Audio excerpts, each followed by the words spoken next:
ఎవరైనా సరే ఈ విధంగా మేయర్ పదవి పోయిన తర్వాత నిన్ను నమ్మి మేయర్ని చేస్తే నీ పదవి పోతుంది, గమ్ముగా రాజీనామా చేసి వెళ్ళిపో, లేదంటే పదవి దించేసి వెళ్ళిపో, 4 సంవత్సరాల పదవిలో ఉన్నావు కదా.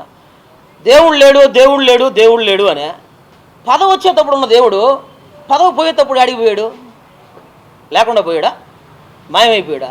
అసలు మామూలుగా దేవుడు ఉన్నా కూడా నీలాంటి వాళ్ళ కాడికి నాలాంటి వాళ్ళ కాడికి రాకూడదు, రాడు మన దగ్గరికి. ఇది పెద్ద పెద్ద మాటలు మాట్లాడుతున్నావు, చేయకూడని పనులు చేసుకుంటున్నావు.